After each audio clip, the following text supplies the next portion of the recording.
ఆ తల్లి గర్భంలోకి రాక మునుపు నువ్వు పుట్టేసావు, ఆ జ్ఞాపకాలన్నీ దాచుకున్నాడు. అవన్నీనట మనిషిని శిక్షించాలనుకున్నప్పుడట, నా కడుపులో చాలా వేదనగా ఉందిరా, నా కొడుకురా, నా ముద్దు బిడ్డవురా, నేను కావాలని నాకు ఇష్టమైన కుమారుడురా, కుమార్తెవురా, నిన్ను ఎలా చంపుకోను, నిన్ను ఎలా శిక్షించను అంటున్నాడు దేవుడు. ఎంత మంచోడండి దేవుడు. మనం అంటే ఎంత ప్రేమండి. మనం ఎన్ని తప్పులు చేసినా ఎంత క్షమిస్తున్నాడండి, ఎంత బాగా అడుగుతున్నాడండి. నా ముద్దు బిడ్డ, నేను నిన్ను తప్పక కరుణిస్తాను, ఒకసారి నా దగ్గరకు వచ్చేవా, నీ పాపాలు మానేవా, చక్కగా నా పనిలో ఉండవా అంటున్నాడు. గమనండి, సంఘాన్ని దేవుడు ఎందుకు కట్టాడు? యేసుక్రీస్తుల వారు స్వరక్తమిచ్చి మరి ఎందుకు కట్టాడు సంఘాన్ని అంటే, మనమంతా కూడా దేవుడికి ఏమవుతాం? ముద్దు బిడ్డలం. ఏ బిడ్డను ఏ తల్లి వదులుకుంటుంది? ఏ బిడ్డను ఏ తండ్రి వదులుకుంటాడు?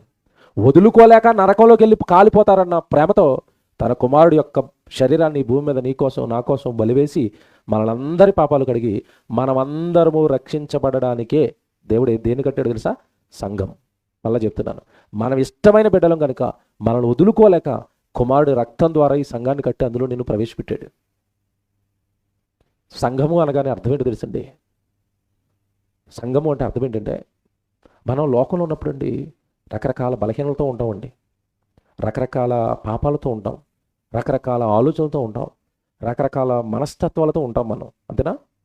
అందరూ ఒక మనసు ఉంటుందండి. ఒకతను రయ్యమని కోపడిపోతాడు, ఒక అతను నెమ్మదిగా మాట్లాడతాడు, ఒక అతను ఏంటంటే అవతడు ఏం చేసినా సరే ముందు కొట్టేసి మాట్లాడతాడు. రకరకాల మనుషులు ఉంటారు కదా, రకరకాల మనస్తత్వాలు ఉంటాయి. కొంతమంది అవతడు ఏదైనా అన్నాడు అనుకోండి, పోలేండి అనుకుంటాడు, ఒకడు అలాగుంటాడు, అతను ఒకటంటే 4 అంటాడు. మనుషులు భూమి మీద రకరకాలుగా ఉంటారండి.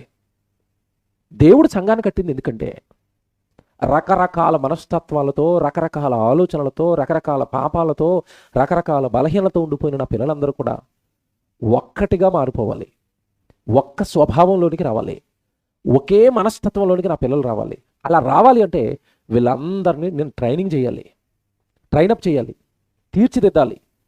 నువ్వు ఒకవేళ మరణించిన తర్వాత నువ్వు పరలోకంలోకి వచ్చి నా ఎదుట నిలువబడి నా ఎదుట నువ్వు జీవించాలి అంటే, పరలోకంలో ఉన్న జీవితం ఎలాగుంటుందో, పరలోకంలో ఉండాలనుకునేవాడు ఎలా బ్రతకాలో భూమి మీద ఉండగానే నేర్పించేయాలి.